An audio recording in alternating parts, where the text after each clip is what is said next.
Muy buenas tardes, bienvenidos a una nueva sesión de Libro Show en vivo. Bien. Hoy Humberto Fuentes conversará con Víctor Herrero a propósito de su biografía de Violeta Parra, Después de vivir un siglo. Un gran libro que por supuesto les recomendamos leer y del cual conversarán ahora ellos dos. Los dejo. Gracias, Mario. Víctor Herrero es periodista, editor y profesor universitario.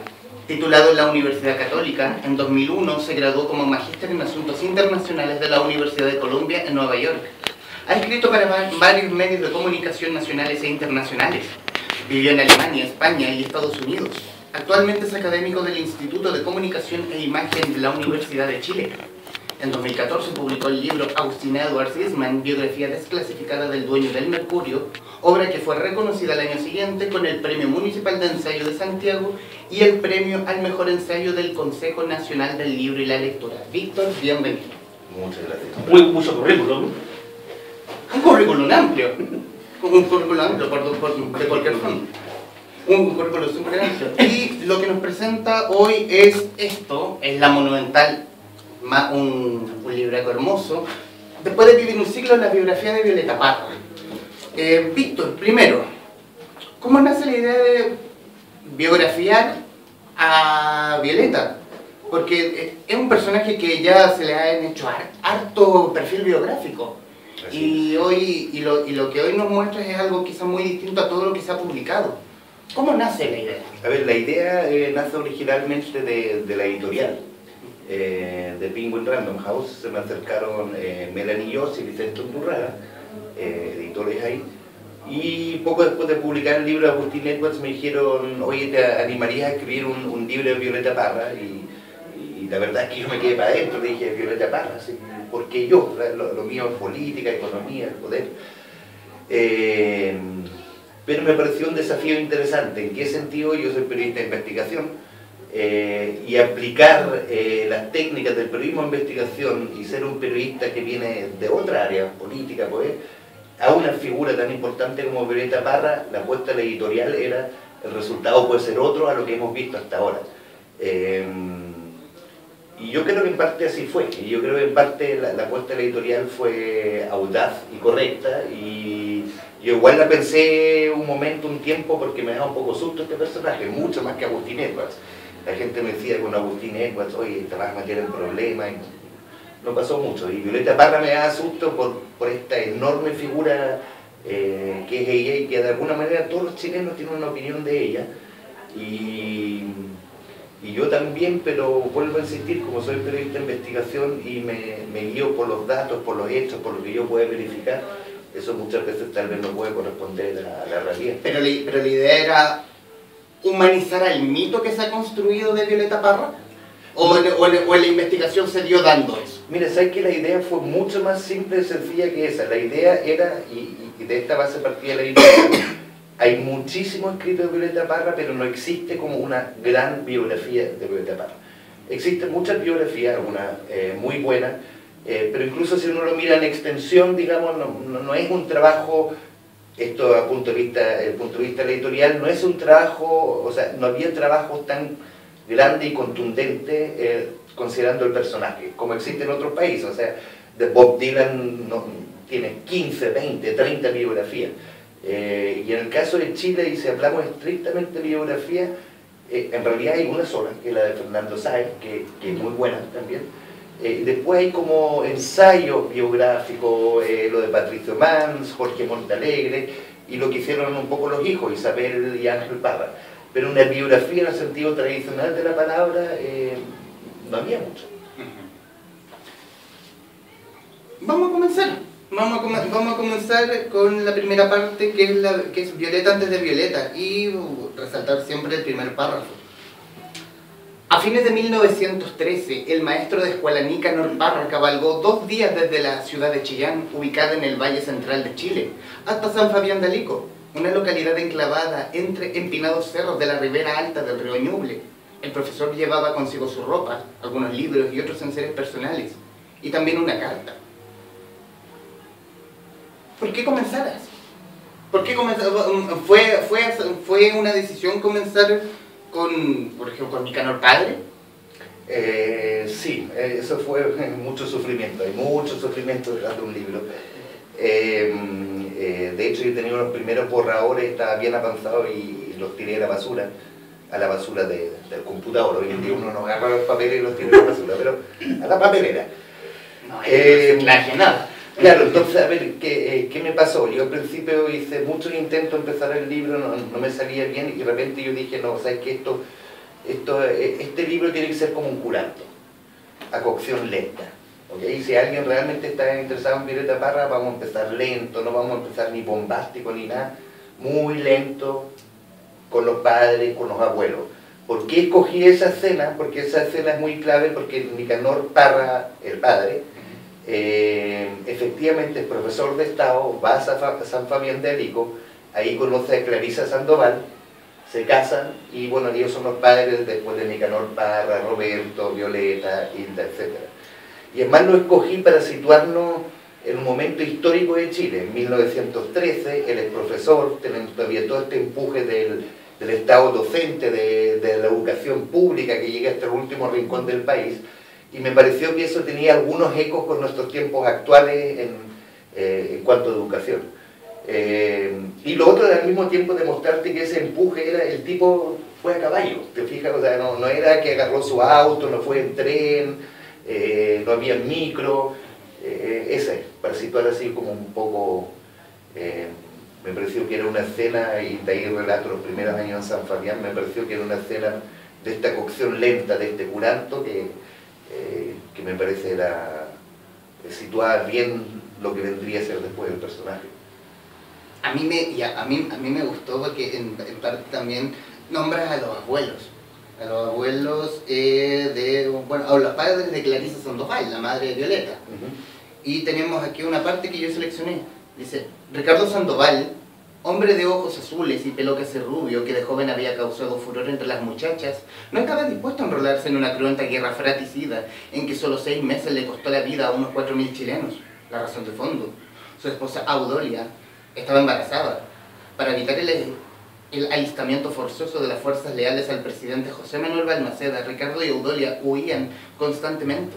En una ocasión se escondieron bajo un puente en la zona de Huape, mientras las tropas avanzaban marchando por encima de sus cabezas. Y ahí, en el lecho de un río, en medio del valle central que se extiende a los pies de los Andes, había nacido de manera clandestina Clarisa Sandoval Navarrete. Heroica. Una historia de amor tipo, es un Romeo y Julieta made in Chile. Claro, y efectivamente, y nuevamente, eso también te sitúa el personaje, estoy hablando ahora de Violeta, respecto a sus padres en una época. A ver, así como para nosotros hoy en día el golpe de Estado del 73 es una referencia histórica, aunque hayan pasado 40, 45 años, para Violeta después lo sería la Guerra Civil, donde su madre nació debajo de un puente, también la Guerra del Pacífico, donde había combatido su otro abuelo, Don Calixto José. Exactamente, el abuelo paterno. Eso es, para entender estas familias, de dónde vienen, de qué historias vienen y cómo eso va impregnando a la familia.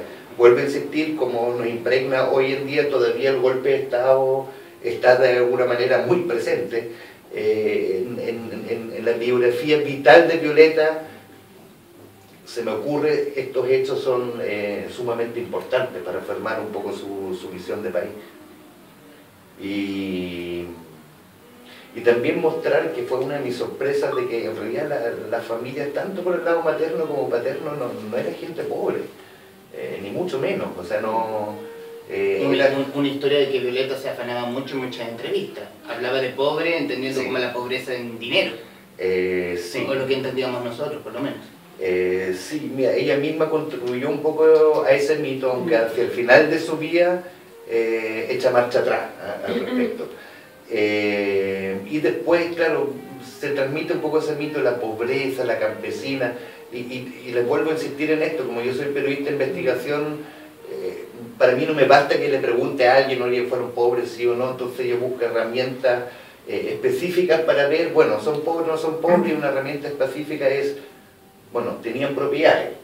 Entonces voy al conservador de bienes raíces, de Chillán, Lautaro, San Carlos, y me empiezo a encontrar con todas las propiedades, tanto en la familia materna como paterna, a cuánto se vendieron, etc. Y eso a mí me dio una visión bastante nítida y clara de que No era una familia pobre, no era una familia rica, en ningún Pero caso. tampoco estaban viviendo en la miseria misma.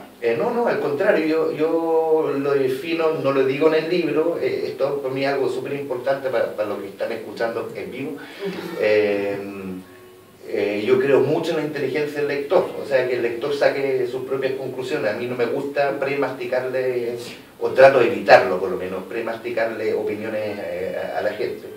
Pero para mí es como, yo lo definiría como una pequeña burguesía de ciudades de provincia. Ya. Hablabas también de los acontecimientos históricos, porque mucho de lo que pasó en la vida de Violeta también se encerraba con ciertos hechos de la historia. Paso a leer. Los acontecimientos políticos terminaron favoreciendo a la familia Parra Sandoval. En junio de 1920, Arturo Alessandri fue electo presidente, apoyado por movimientos sociales y algunos oligarcas ilustrados, entre ellos Agustín Edwards McClure, heredero de la mayor fortuna empresarial de Chile y fundador del influyente periódico El Mercurio. A fines de agosto, el país dio un nuevo paso en su expansión educativa, promulgando una ley que decretaba que todos los niños debían asistir por obligación a la escuela pública para recibir una instrucción mínima de 6 años. Aumentó por consiguiente la demanda de maestros, abriéndose para Nicanor la posibilidad de volver a las aulas. A mí me gustó el tema de Violeta porque también lo encierra también con hechos muy importantes en Chile. Perdón. Como por ejemplo el tema del León, porque ellos llegan a Santiago con un agradecimiento acérrimo a León, a diferencia de que años después Violeta no tuviera el mismo sentimiento para con su hijo. Y para el propio Arturo Alessandri. Y para el propio Arturo Alessandri. Es que, a ver, nuevamente me voy a poner un poco filosófico, pero en el fondo hay como dos grandes escuelas a la hora, creo yo, de escribir sobre historia y sobre todo biografía. Entonces una es muy centrada en el personaje, es decir, el personaje como en un vacío, y la otra es el personaje en su contexto. Y yo creo que no se pueden entender los personajes, quien sea, genios, no genios, líderes militares, sociales, sin el contexto. Yo siempre digo, si Napoleón nace hoy, no va a invadir Rusia, no va a juntar a 500.000 franceses para invadir Rusia, ¿te fijas? O para votar monarquía, porque ya no existe. Violeta Parra hubiera nacido 30, 40 años después, no sería la Violeta Parra que conocemos, y lo mismo 30, 40 años antes. Por eso yo le doy mucha importancia no solamente al contexto, a la historia, si las personas vivimos historia, estamos constantemente viviendo historia. Bueno, yo soy más viejo, de repente a mis alumnos les hablo del gobierno de Elwin y es como la prehistoria, y no, yo viví el gobierno de Elwin, en este caso como un joven universitario frustrado con el sistema político, pero uno está viviendo esa historia constantemente. Y lo que me di cuenta, porque esto es nuevamente basado en la investigación, que la política está muy entrelazada con esta familia como está entrelazada en realidad con cualquier chileno. Claro, tuvieron la suerte que se expandió la matrícula educativa, él consiguió trabajo, pero me estoy adelantando tal vez a tu lectura. Tranquilo. El año 27, cuando asume el poder Carlos Ibáñez, le ocurre lo contrario. Entonces, la política, la historia siempre está metida y influye en la familia y produce cosas, y en el caso del 27 produjo en el fondo el derrumbe del papá como profesor, que después nunca más volvió a encontrar trabajo como profesor y se dedicó a tomar muchísimo y a despilfarrar su herencia. Yo me quiero ir a la familia, y un dato que por lo menos yo no manejaba. Elba sobrellevó toda su vida cierto retraso cognitivo, originado al parecer en un accidente hogareño. Siendo bebé, se cayó al brasero en medio de un forcejeo entre Clarisa y Nicanor. La niña se golpeó la cabeza y se quemó el rostro. Es una hermana que no se menciona, que no lo menciona ni siquiera Violeta, nada. ¿Cómo llegas a Elba? A Elba, sí. Llego a través de distintas maneras. Uno fue Ángel Parra, que en unas conversaciones que estuvimos en París me hablaba de la tía Yuca, y la tía Yuca sí aparecía, la tía Yuca era Elba. Y él tampoco tenía muy claro quién era esta tía Yuca. Y después viendo documentos, posesión efectiva después de la muerte del padre, etc., aparecían todos los hijos y aparecía esta mujer. Y fui reconstruyendo a través de distintos lados, distintos testimonios y algún documento por ahí por allá, un poquito la historia de ella. Y claro, es una hermana que, como digo, cierto retraso cognitivo, había tenido un accidente en la infancia, y lo que me llamó mucho la atención es lo mismo que tú me dices, que nunca nadie la menciona. ¿Es eso bueno, eso es malo? No lo sé, pero no solamente nunca nadie la menciona, sino que cuando ejecutan la herencia del padre, ella queda afuera, a ella no la incluyen. ¿Por qué? No lo sé, y no puedo indagar tampoco mucho más allá de eso. Pero es como, a ver, estas son familias grandes, eran 9 hermanos, en todas las familias hay historias, hay secretos, hay...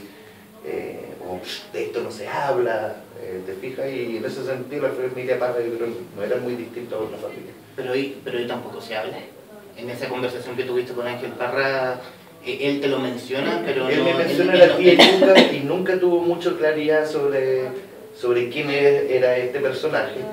Y él me dijo un momento dado, cuando éramos chicos, era un personaje tierno y aterrador a la vez. Aterrador, ¿por qué? Porque tenía la cara quemada, o sea, con cicatrices. Y claro, eso al niño les puede asustar. Pero que estaba ahí, así como que siempre por ahí está dando vueltas la... Como un ente. Claro, la tía Yuca. Acompañando a estos circos, Violeta y sus hermanos conocieron buena parte del Ñuble y del Maule, actuando en localidades como Santa Clara, Longaví y otros pueblos del centro-sur de Chile. Algunos biógrafos, como Fernando Sáez y Jorge Montealegre, afirmarían que la incursión circense respondió a la necesidad de escapar de la pobreza. Pero eso no es del todo cierto. Los hermanos desarrollaban estos oficios durante sus vacaciones y los fines de semana, teniendo en cuenta que sus padres nunca aflojaron en exigirles que fueran a la escuela. Y volvemos al tema de esta familia pobre, comillas, pero en realidad estos chicos no lo hacían más bien por una necesidad de querer mostrar su talento. Sí, es como, no sé, a ver, te invento, si alguien hiciera una biografía sobre Arturo Vidal y los veranos jugaba a la pelota siempre y jugaba una cancha de tierra, pobreza, sí, mira, puede ser, no puede ser, digamos, pero lo que sí, y yo creo que esto es como súper importante y es un esfuerzo que uno como escritor y como periodista tiene que hacer, uno tiene que meterse en la época y sacarte tu propia época de encima, olvidarte de tu mundo y sumergirte en ese mundo pasado. Y si tú te sumerges en ese mundo pasado, estaba lleno de cabros chicos cantando los trenes. O sea, yo llegué a Chile en el año 90, estaba lleno de cabros chicos en las micros cantando. Aquí en Plaza Italia, a media cuadra, habían chicos que cantaban y pedían monedas y andaban a pata pelada. O sea, lo que te quiero decir con eso, que no es una condición, o no era una condición que indicara alguna extrema pobreza o algo así, era lo que ocurría. Lo mismo, saltándome para más adelante, cuando dicen que tocaba con los hermanos en estos boliches, en el barrio Matucana, claro, no se imagina, oh, estos boliches oscuros, el barrio Matucana, pero primero en esa época el barrio Matucana era un barrio obrero y de clase media, familiar. Y segundo, no había, en esa época el Burlitzer apenas había entrado, la radio no era tan popular todavía, entonces todos los lugares tenían músicos en vivo. Y Violeta y sus hermanos eran uno de cientos y cientos de cantores que pululaban por esos lugares. No sé si te respondí la pregunta o me fui... No, está bien, queda súper claro. Ahora... A ver, ojo, hay un periodo en que ellos caen en una pobreza, efectivamente, que es cuando muere el papá. Cuando yo digo que era una familia como de pequeña burguesía de provincia, sí, que tenía algunas tierras, algo de dinero, pero hasta el día de hoy, o sea, una familia de clase media con 9 cabros chicos, no hay presupuesto que aguante. Y ahí efectivamente hay un periodo que cae en la pobreza, pero no esa pobreza que uno se imagina, porque pierden un sustento importante, pero inmediatamente se van reciclando, tienen tío. Cuando la Violeta llega a Santiago, va a vivir a la casa de un tío en el barrio República, no, mentira, no barrio República, en el barrio Yungay. que nuevamente, casa bien hecha, el tío tenía estos pequeños pianos en el salón, entonces te fijas, no estamos hablando así, no es esa imagen que yo siento que a veces tienen los intelectuales, los escritores, así como esta pobreza de andar a pata pelada. No, ellos no vivían en el San Juan de la Guada, ahí estaba la pobreza en Santiago, nunca estuvieron ahí.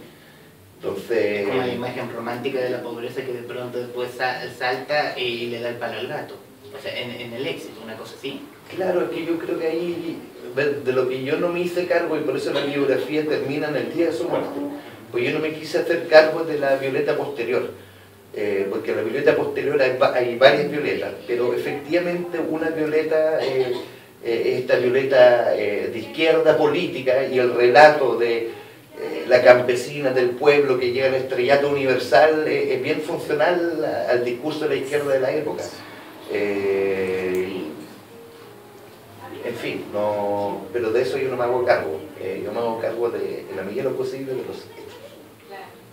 Los que quieran hacer alguna mención a algo, háganme una seña, porque si no nos podemos ir de largo. Yo quería comentar que precisamente para ese punto, que es uno de los puntos que a todos les ha llamado la atención de la biografía, está muy bien el relato inicial, ese de contextualizar, porque es muy difícil para la mentalidad de hoy, sobre todo para los jóvenes de hoy, ponerse en ese tiempo.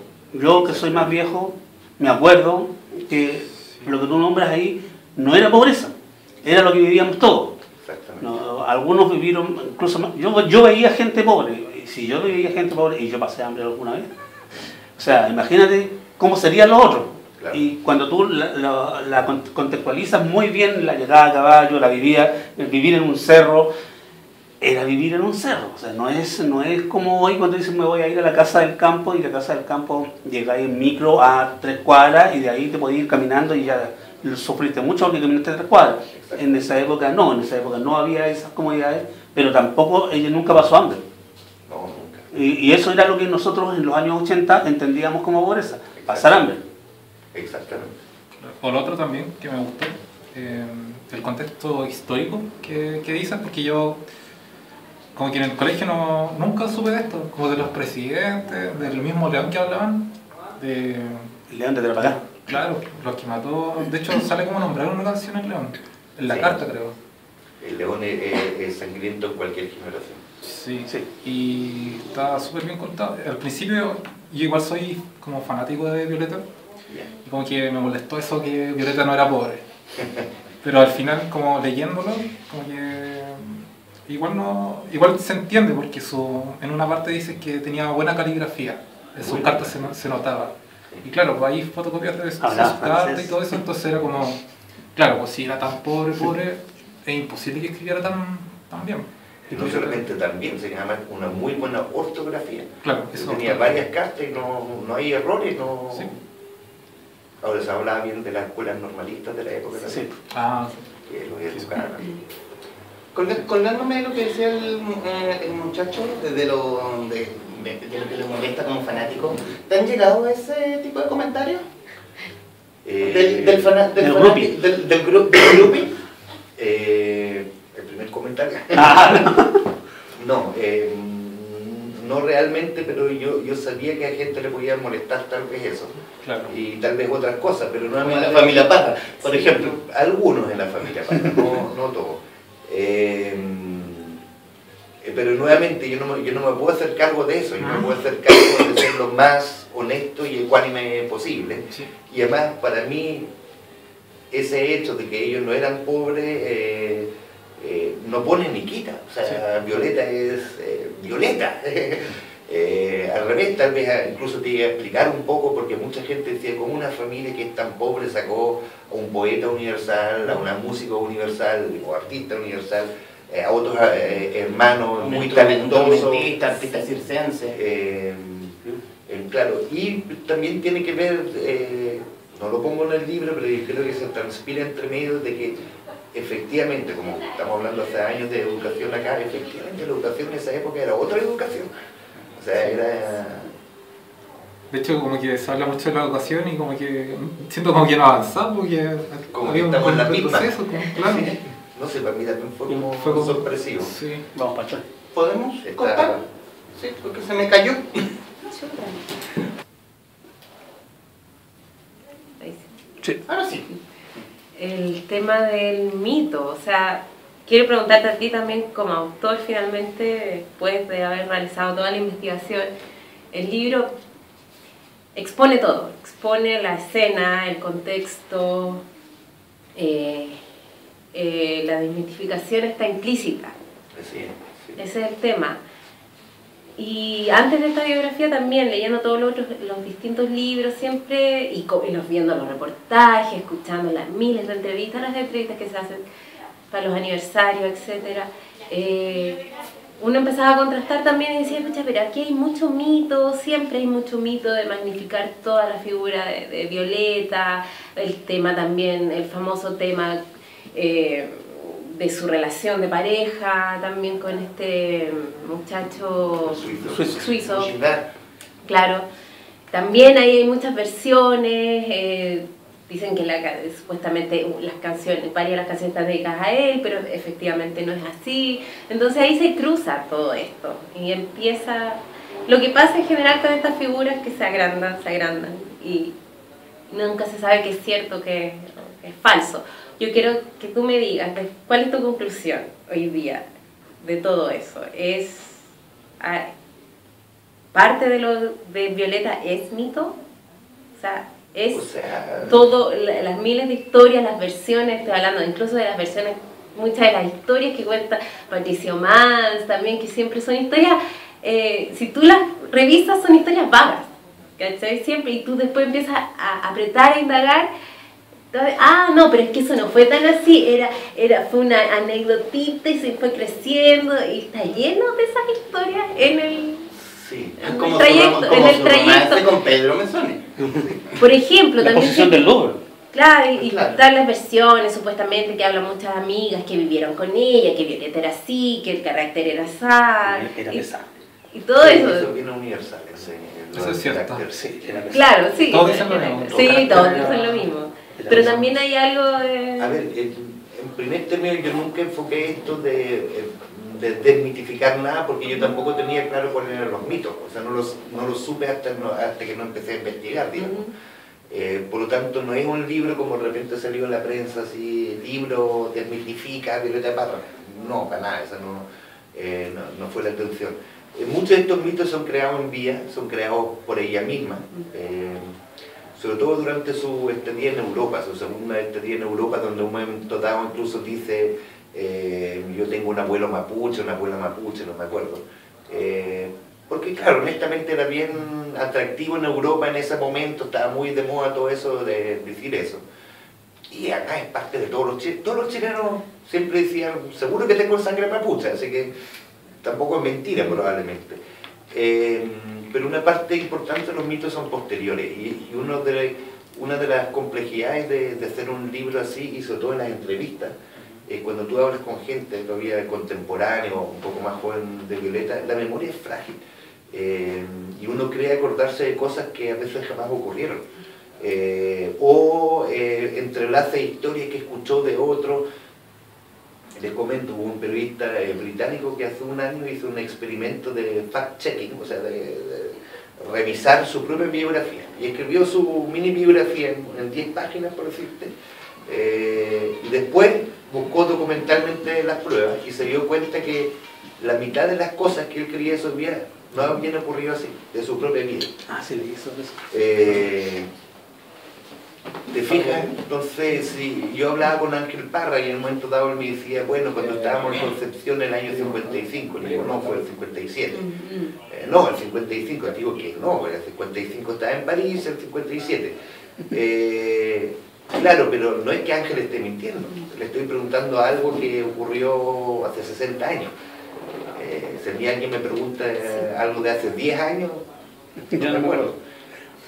No sé si respondí tu pregunta. No, fue vaga. Bueno. Yo me voy a saltar un poco la historia y leer un pasaje que extraes de José Miguel Varas. Cito: Al pie de uno de los altos castaños estaba sentada una mujer de pelo oscuro, de rostro oscuro, sin maquillaje, vestida de pobre. Aquella mujer se puso a rasguear la guitarra sin ceremonia ni aviso previo y rompió a cantar. No miraba a los oyentes. De pronto formaron un círculo en torno de ella. Tocó un vals campesino que producía tal fascinación, y tan sobrecogedora tristeza que todos quedaron como en suspenso. Aquella voz cruda y tan campestre, desabrida y muy musical al mismo tiempo, no pareció una interpretación artística, sino la cosa misma. Terminó de golpe el canto. La cantora parecía esconderse detrás de la guitarra. Hubo un silencio, después aplausos. Esta fue la presentación donde Nicanor la lleva a una reunión con Pablo Neruda. A un cumpleaños de A un Pablo cumpleaños de Neruda, Pablo Neruda. Sí, el 53, si no me equivoco. Sí. Claro, la figura de Violeta irrumpió de una manera... esta Violeta, digamos, interrumpió de una manera muy extraña en la escena, porque efectivamente en ese momento la música folclórica era los Guasos Quincheros, ese tipo de música, o Margot Loyola con voces muy finas, muy estudiadas, muy de academia. Los llamados guasos de adorno, que creo que lo trataba pésimo. Y ella no, ella es como una primera intérprete que realmente expresa ese canto campesino que ella empezó a recopilar en esa época en torno a Santiago. Y claro, es un shock para este grito. O sea, estamos hablando año 53, Pablo Neruda ya es un monstruo de la cultura chilena, o sea, él manda más. No me acuerdo si cité toda la gente que había ahí, pero era la inteligencia cultural del momento. Y claro, irrumpe esta figura que no es para nada, ni de vestimenta, ni nada como algo que se le pueda parecer. Y recordar que esta inteligencia cultural, la mayoría eran comunistas, o gente muy de izquierda, que hablaban en favor de, o querían representar los intereses de los pobres, del pueblo, del campesinado, y de repente interrumpe esta mujer y es como, oye, esta parece campesina de verdad, aunque no lo era. Claro. Pero era de San Carlos, ¿no? Nació en San Carlos, sí. ¿Tendrá alguna relación con el campo ahí, no? Es que ella nunca vivió en el campo, no, si vivió principalmente en Lautaro, Chillán y en Santiago. Pasaba temporada en el campo, con primas. Sí. Oye, me quedo dando vuelta, perdona. No, tranquilo. Que Neruda salió en 48 por, no sé si por Coyhaique o por el sur, ¿cierto? Cuando fue el Partido Comunista, ¿cierto? Lo sacaban en 48. Entonces ya el 53 está de vuelta ya. Sí, pues, sí. Aunque la ley maldita todavía estaba vigente, claro, vigente, sí. está vigente. Sí. Vuelvo a saltarme algunas páginas y cito. La conocí en la Facultad de Música de la Universidad de Chile. Recordó muchos años después la poetisa Carmen Orrego, ex esposa del historiador Leopoldo Castedo, que había llegado a Chile al bordo del Winnipeg. Ella era lo contrario de la academia, y eso era lo maravilloso que tenía, su frescura. Y aquí yo quiero entrar porque el inicio masivo de Violeta Parra fue cantando música española. O de la cultura que traían los inmigrantes españoles escapando de la España de Franco.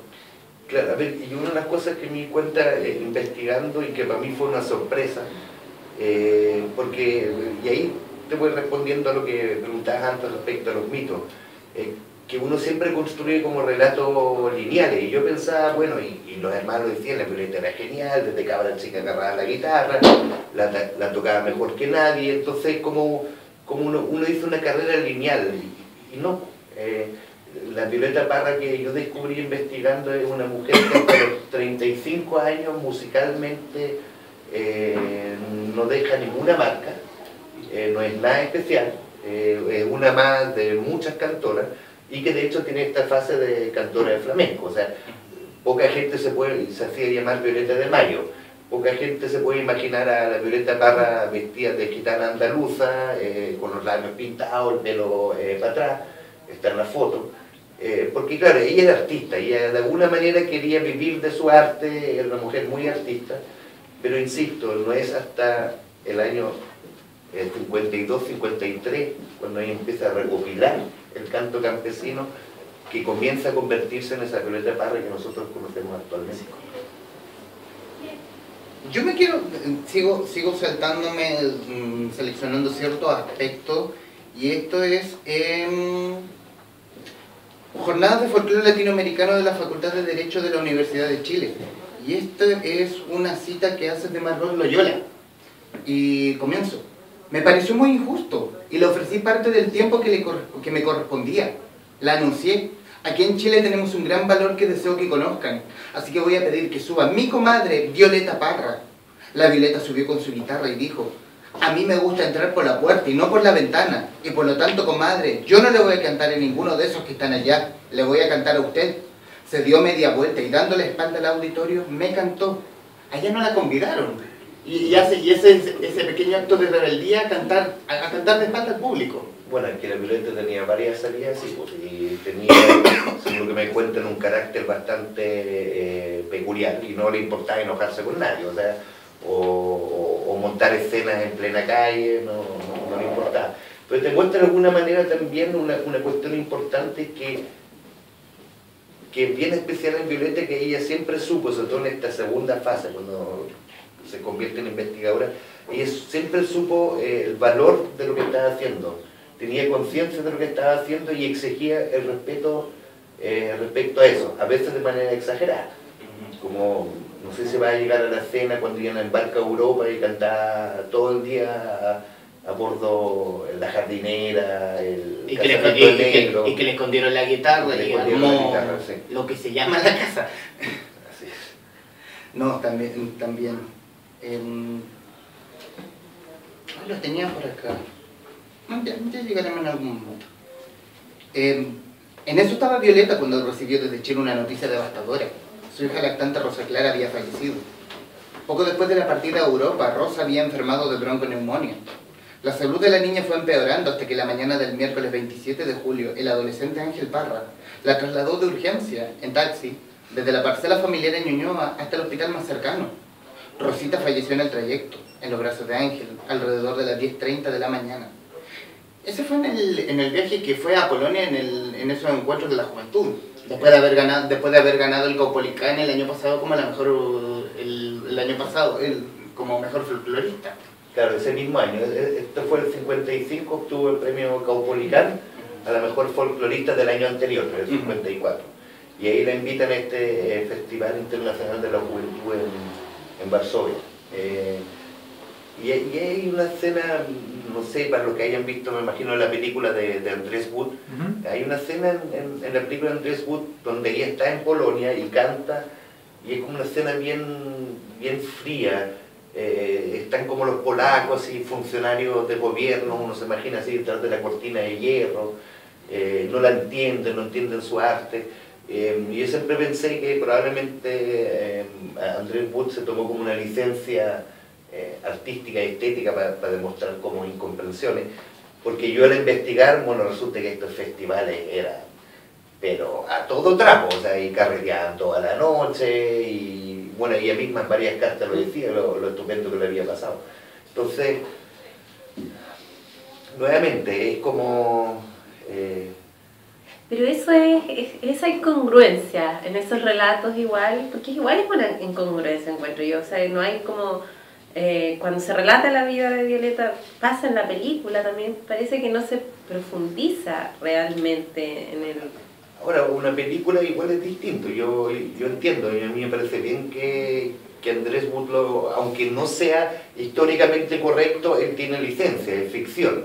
Es una interpretación. Son licencias que yo no tengo, y por eso a veces cuesta mucho, porque hay grandes lagunas.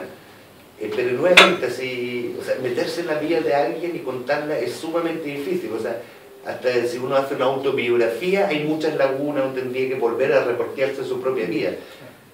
Hubo un episodio, por ejemplo, cuando ella estuvo en Argentina. Nuevamente, me estoy adelantando. No, pero eso fue por una carta de su hermano. Sí, que había estado en problemas. Bueno, ahí averigüé bien esa historia. Pero me vine a enterar muchos años después que, por ejemplo, Ángel Isabel Parra nunca supieron bien de qué fue esa estadía hasta los años 80, cuando conocen a este argentino realmente y les muestran las cartas. ¿Qué les quiero decir con esto? O sea, que a veces hasta los propios hijos... Para los propios hijos, Sí. Violeta era un enigma. Lo que yo digo, si alguien hace una biografía de mi padre, yo voy a leer cosas que probablemente jamás se de él. Y eso también se lo advertí a Ángel cuando nos conversamos. Iba a decir... No, ¿No? no. Ah, perdón, sorry. Disculpa, no alcanzaste a mandarle el libro final listo a Ángel, no Se lo alcanzaste. envié a la viuda, sí. Mm. Sí. Ángel se portó muy bien. Muy bien. Ahí no hubo un acceso amplio a lo que por lo menos él sabía de Violeta. Sí, pasamos... es que en este tipo de libros, como no es periodismo en sí mismo, así periodismo duro, más que entrevistas uno tiene conversaciones. Intenta de que tu entrevistado, valga la contradicción, hable lo más libremente posible y uno intenta guiarlo un poco en esa conversación. No, Ángel se portó muy bien. ¿Y fue con el único de los Parra que tuviste acceso? Tuve una muy breve conversación con Isabel, también con Nicanor, que lo fui a ver a Las Cruces con mi editor. Esas fueron como las principales fuentes de los Parra. Pero nuevamente, y aquí como periodista, esto es una biografía, no te voy a decir no autorizada porque no corresponde a ese término, pero esto no es una biografía encargada por la familia. Obviamente con que mayor acceso uno puede tener la familia mejor, pero no es absolutamente imprescindible para escribir la biografía. Lo mismo me pasó el libro con Agustín Edwards, o sea, si me hubiera dado una entrevista, estupendo, pero si no me la da, saco el libro igual. O sea, no... Pues en el fondo es el encanto que tiene cualquier biografía, porque claro, sería una biografía de encargo, aquí por lo menos el grosor disminuiría por lo menos hasta la mitad, probablemente. Y los mitos estarían más presentes, probablemente. Y había mucho mito. Y claro, como te digo, solo el encanto de las biografías es que la biografía en el fondo tiene que mostrar lo bueno que era el personaje, a la vez sus oscuridades, su mal genio en este caso, y lo que hace más entretenido y más sabroso una biografía. Es que a ver, nuevamente, yo siento que muchas veces tendemos como a santificar los personajes, ¿ok? Violeta Parra, la genio, entonces tiene que haber sido campesino, tiene que haber sido pobre, tiene que haber sido, sí, un mal carácter, pero una locomotora toda su vida para adelante. Y no es así, o sea, no es así con Picasso, no es así con Napoleón, no es así con Bob Dylan, o sea, no es así con ninguna persona famosa o no famosa. Estamos todos llenos de, ya suena cliché, pero estamos todos llenos de áreas grises, buenos, malos, y bueno, estos genios a veces incluso más, porque son más contradictorios y están expuestos a más cosas. Entonces, exponer, es que no es exponer cosas oscuras, sino que exponer su vida. A mí La naturaleza. Claro, a mí me llegó un recado de la Isabel Parra, que hago una infidencia, pero nada grave. Aquí no sale, tranquilos. No, y de Facebook Live No, tampoco, tranquilo, y de no, YouTube no. tampoco. Acá no hay sillón. No, aquí no llega señal, nada. De De hecho, no estamos grabando. no, pero me mandaron un poco un mensaje diciendo, oye, no te metas en la vida sentimental de Violeta. Y yo dije, ¿por qué no? Si ella misma lo canta en sus canciones, si ella nunca hizo un misterio de su vida sentimental. Claro, sí, si hubiese sido secretamente amante de un Alessandri y al mismo tiempo tal vez hay algo entretenido. Pero la Violeta procesó toda su quiebre a través de su arte y su música, entonces ella de su vida privada era parte de su materia artística, entonces, ¿por qué no lo voy a hacer si ella misma lo hizo? Y no pone ni quita, y claro, uno puede empezar a contar la cantidad de parejas que tuvo, o por lo menos las que se saben, y bien, ¿y qué? Pero indirectamente Una mujer que disfrutó. Claro, porque indirectamente te habla de otra cosa, porque esta es una mujer que se hace grande, digamos, en los años 40, 50 y hasta mediados de los 60, y eso no era común. Entonces también te habla algo del personaje. Entonces, si yo dejo fuera la vida sentimental de una mujer que se separó una vez, se anuló, se separó una segunda vez, en una época en que la separación, o sea, era inconcebible. Eso ya te habla que ella también en su vida privada era rupturista, sin santificar al respecto, porque para ella no era un tema. Yo creo que ahí, volviendo a los mitos, de repente se equivoca, la primera feminista. Uno no encuentra eso en sus letras, no encuentra eso en sus cartas. Ella simplemente vivió eso. Pero una mujer con un fuerte carácter para la época. Absolutamente, eso no es indudable. Canción de protesta, también tenía las canciones religiosas, el Papa. Exactamente. Ahí quería hacer una pregunta, en cuanto, porque lo que sabía o lo que se sabe, en cuanto a la religión, como que ella era católica o religiosa, no sé. Pero tiene una canción que es una de mis favoritas, que es Ayúdame Valentina. Entonces ahí como que se contradice. Quiero saber si sabes algo de eso o no. ¿Qué pasó ahí? Eso es especular, interpretar, pero si uno lee el libro y va viendo como las distintas cosas, yo no me quise meter por temas específicos. Mi opinión muy personal, así muy personal, y otros lectores pueden sacar otra opinión, es que al principio es católica como cultural, como lo era bien común. Y yo en lo muy personal creo que derechamente es Emma Navatari, yo creo que ella era atea al final, claramente. Ahora, incluso esta católica cultural, ella por ejemplo bautizó a sus hijos, a todos, pero nadie tiene recuerdo de que jamás haya pisado una iglesia ni una misa. La religiosidad que ella tiene, sobre todo en la primera etapa, la religiosidad recogida, recopilación de los cantores campesinos de Buin, de Alto Jahuel, después más para el sur. Y la religiosidad que ella recoge, esa es la religiosidad de protesta social, también, así de... y si ustedes se fijan en sus letras, eso está, así, oye, los curas y todo esto, ellos son la autoridad, ellos nos vienen a contar mentiras, porque si tuviéramos relación directa con San Pedro, otra sería el cuento, ¿verdad? Como imagen. En ese sentido, nuevamente, volviendo al original, la historia, no nos olvidemos que en esos años también empiezan las primeras pulsaciones de la teología de la liberación, también todas esas cosas están dando vuelta. Así como Ayúdame Valentina, donde ella claramente dice, dime que arriba no hay tal mansión. Claro. Para mí, en lo muy, muy personal, y por eso yo terminé con el libro así, lo más relevante es el ring del angelito, porque ahora el angelito se va al cielo, está en las flores, está aquí.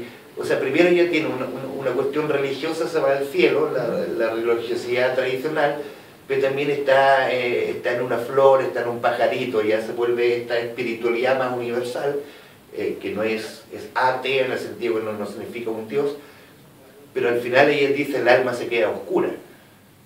Eso es negar cualquier religión.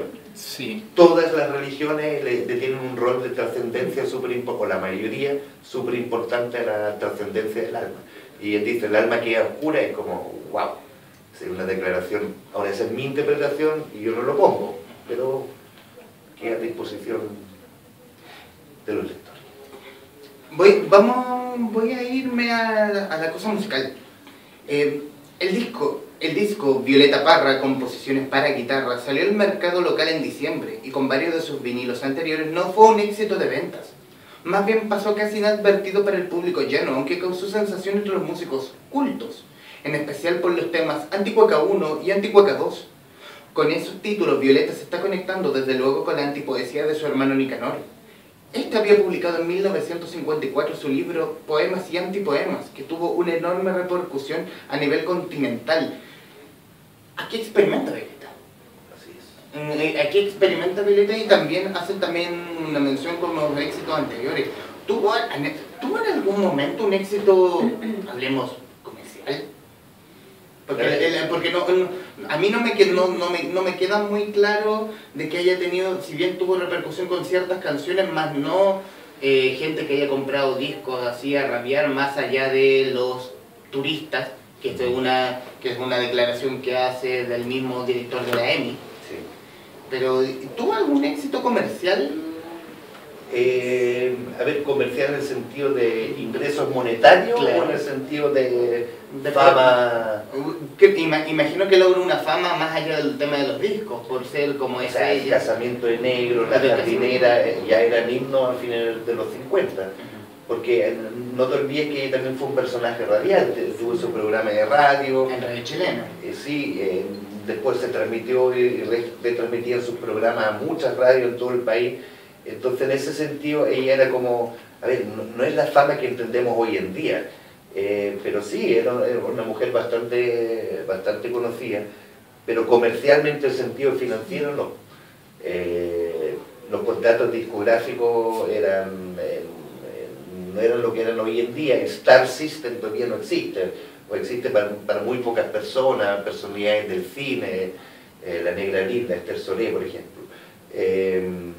Y ella, si no me equivoco, se me acuerdo bien, Ponte obtenía venta del 1,5% de la venta de un disco.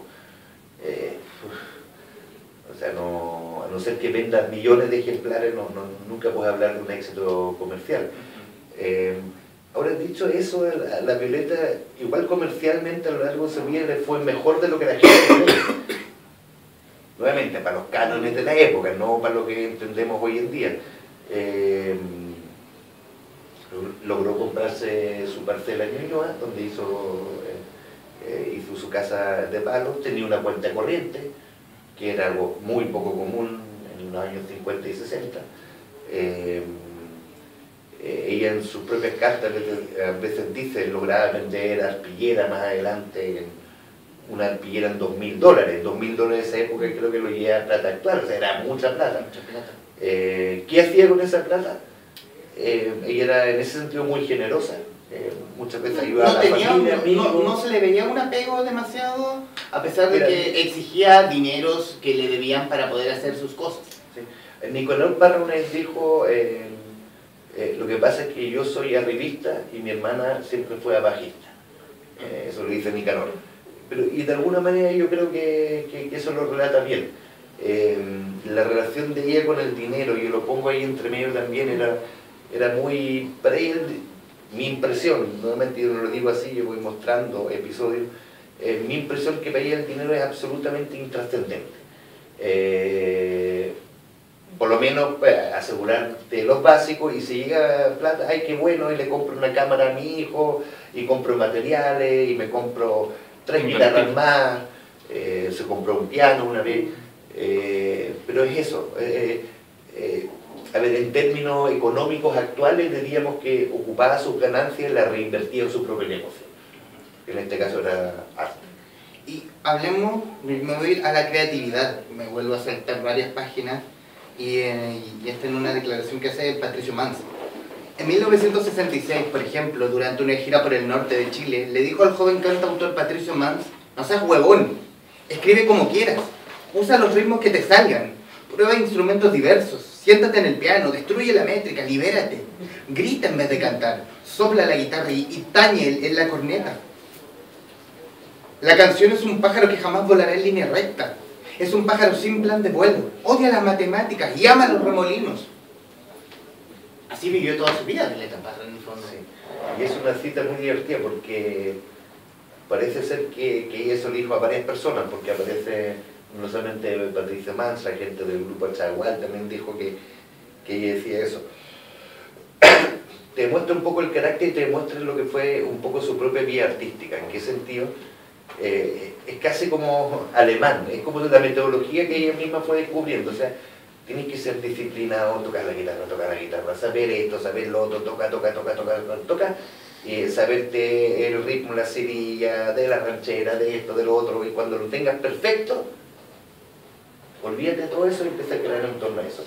Eso es un poco lo que pasa con los anticuecas, lo que tú me mencionabas antes, y que volvió loco a los músicos cultos. Ella agarra las mismas rítmicas de la cueca y deconstruye todo eso y te presenta un producto sonoro completamente distinto, que en ese caso sonaba música, para los que están escuchando, uno lo puede ver en YouTube, está todo eso, es una sonoridad realmente impresionante, música contemporánea, o sea, contemporánea en el sentido de música docta, y sin embargo, al final termina su carrera con las últimas composiciones, y varias de esas composiciones son de una sencillez enorme. Es que uno también piensa desde la Violeta mientras... No, que pasó por varios estilos, que fue redescubriendo su propio estilo y a la vez cambiando su estilo. Sí, y nuevamente está el tema del rescate, está el tema del instrumento. Mira, a mí una vez me dijo un charanguista, creo que lo puse en el libro, un charanguista boliviano, Ernesto Camur, que era de los Jairas, y era considerado como así, un súper charanguista de la época. Había ganado muchos premios y todo, y la conoció. Porque Violeta fue 2 veces a Bolivia, la Violeta después lo invitó a Santiago, los Jairas tocaron acá y tocaba también en Suiza, los Jairas. Yo le pregunté, hablamos por teléfono, lamentablemente no me alcanzó el presupuesto, ya no me quedaba presupuesto para ir a La Paz, pero me comentó, yo le pregunté, bueno, ¿y tú le enseñaste algo, charango? Me dijo, no, si la Violeta no se dejaba enseñar de nadie, ella me miraba cuando yo tocaba. Y le digo, ay, me dice, pero ¿sabes qué? Yo me di cuenta que esta mujer es un genio musical cuando escuché Gracias a la Vida.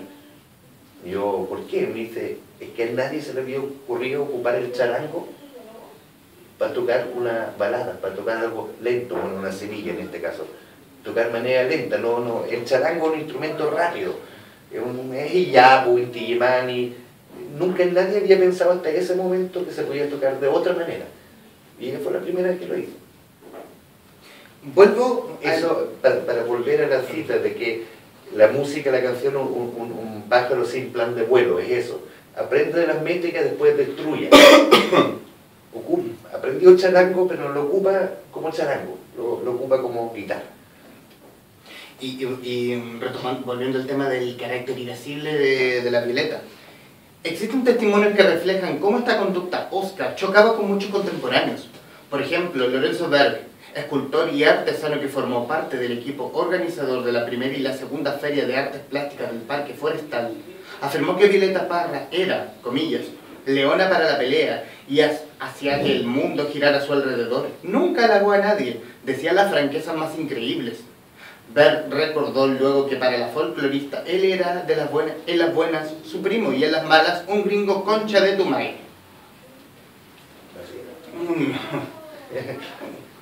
Sí. Una dama. Claro, era una dama. Una dama. Era muy auténtica. Yo creo que como habla la gente también, digamos, no, es que nuevamente la gente recuerda eso y uno tiene ese contraste, entonces, pero como la que escribió Volver a los 17, una cuestión tan bella, una poesía tan impresionante, puede decir chucha. Bueno, pues casi todos los chilenos hablamos así, o sea, tampoco es... No sé si me entiendo, o sea, ese tipo de citas adquieren sentido después. De hecho, muchas de estas citas son después de la muerte de Violeta, cuando intentan posteriormente hacer sentido el personaje. Lo cual no le quita su mal humor, de eso es absolutamente cierto. En eso no cambia absolutamente nada. Mencionaba el tema, y lo mencionaba el amigo acá, el tema de la religión. Violeta siempre tuvo una relación ambigua con el catolicismo. Seguía algunas tradiciones, como bautizar a sus 4 hijos en la iglesia, pero nunca iba a misa, ni siquiera al servicio dominical. Las letras de sus primeras canciones recopiladas hablaban de lo divino, de ángeles y figuras del Antiguo y Nuevo Testamento. Y en varias de sus propias canciones invocaba también a Dios, pero más como un juego retórico. Para Violeta el sentimiento religioso consta de 2 estratos separados: la visión campesina de una corte celestial paradisiaca y los representantes terrenales de tal corte a los cuales ella juzga por sus actitudes políticas al servicio de las clases dominantes, sostuvo Patricio Mans. Sí, esa era una cita de Patricio. Claro, no lo escribí yo. No, claro, no, lo estamos mencionando aquí, y en que no me acuerdo en qué parte del libro, claro, es una estadía en España, hablando... donde protestaba por un joven que había sido fusilado por la dictadura. Sí. Por Julián Grimao. A ver, nuevamente, si uno se mete en la historia, tiene una mujer que escribe una canción como ¿Qué dirá el Santo Padre? Nosotros vivimos una época donde puede decir, oye, el Papa, lo otro, o sea, que una mujer en el año 63 interpelara y desafiara al Papa a algo y a reconocer un error es de ser muy cara dura. No, es que para entenderlo, hoy en día uno dice, pero no sé qué tanto, oye, Papa Francisco, no sé, comisión de pedofilia, no sé. Te demuestra el nivel, por un lado, el nivel de no sé si la palabra es autoamor, pero el nivel también, o de rabia, es como decir, y sabes que ni me da lo mismo, y puede ser el Papa, y yo digo, oye, ¿qué estáis haciendo por esto? Es realmente fuerte, y esto todavía no ha terminado, o estaba por terminar el Concilio Vaticano II, o sea, todavía estamos hablando de una iglesia católica donde las misas eran en latín, en todo el mundo, entonces, y llega esta chilena chiquitita con el pelo así, oye, Papa, ¿qué pasa?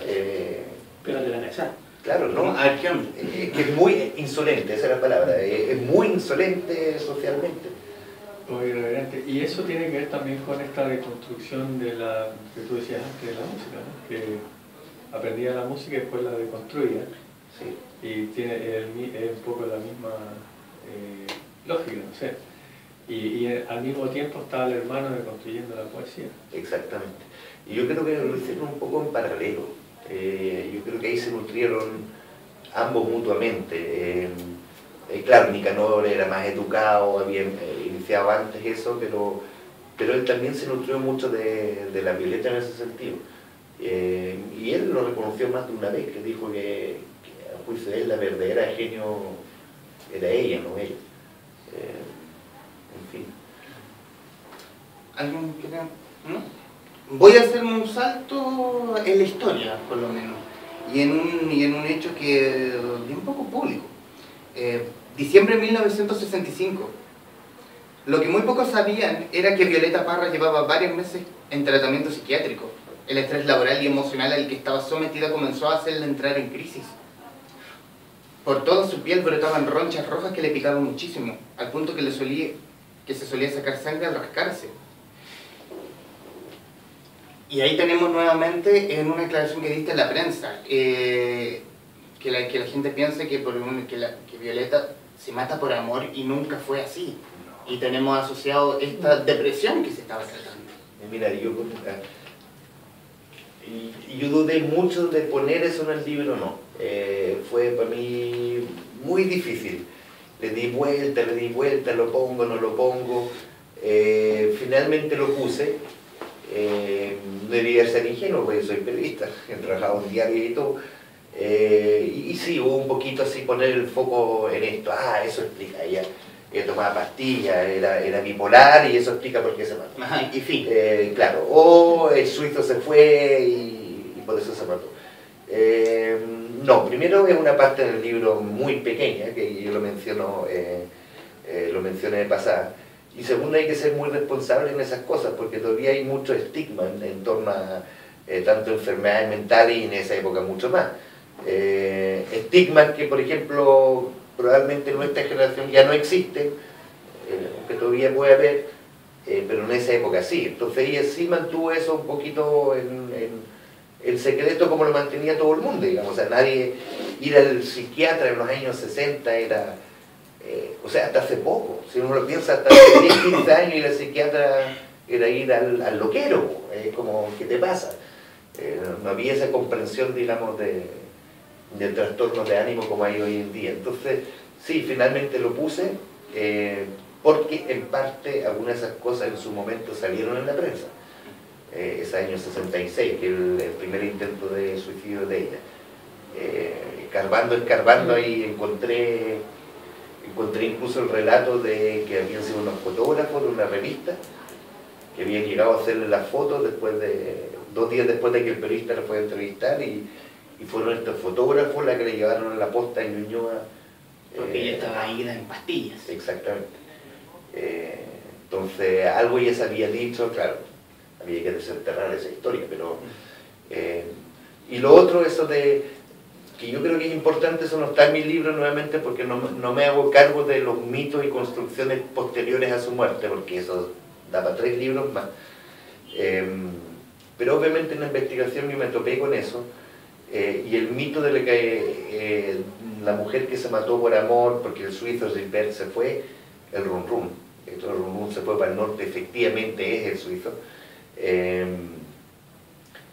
un mito que se empieza a construir fuertemente durante la dictadura, específicamente el año 77, cuando se cumple el 10º aniversario de la muerte de Violeta.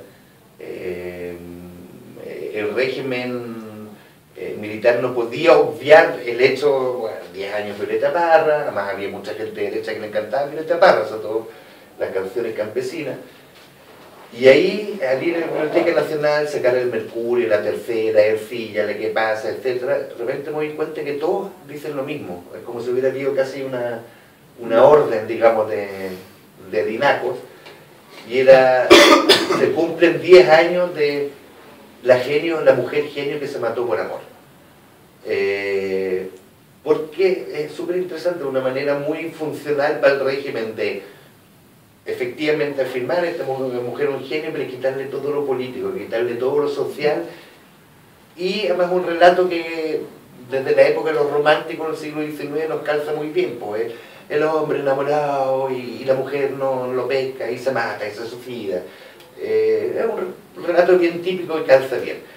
Y de alguna manera yo creo que ese mito ha sido el más persistente en torno a Violeta, pero nuevamente yo no me puedo hacer cargo de eso porque después de su muerte, lo que yo puedo decir que el año 66 efectivamente el suizo se va, después de este intento de suicidio, que ellos se volvieron a ver muchas veces más, 2 veces en Bolivia, el suizo vino 2 veces más a Santiago, que ella efectivamente entre medio tuvo amorío breve con Pedro Mesones, que efectivamente ella estuvo en el uruguayo. No hay que olvidar al Alberto Zapicano, le dedica 2 canciones en las últimas composiciones, la gente tiende a olvidar eso. Claro, no son muy... no lo lava mucho, pero... ¿qué quiero decir con eso? Que mi impresión, y espero que muchos lectores se la lleven, o si no, pueden sacar sus propias conclusiones, pero mi impresión es creer que Violeta Parra es una mujer dependiente del amor de un hombre para su vida, es no entender el personaje. O sea, una mujer que el año 55 dejó a su guagua lactante, a sus 2 cabros chicos para ir de gira, porque tenía que dar a conocer el folclore chileno en Europa. Una mujer que el segundo marido, en ese mismo viaje, en el fondo le dijo, chao, sabes que me quedé en Europa, no vuelvo más, y tenía un pololo español. Una mujer que al propio Silver Fabre lo mandó a pasear más de un año.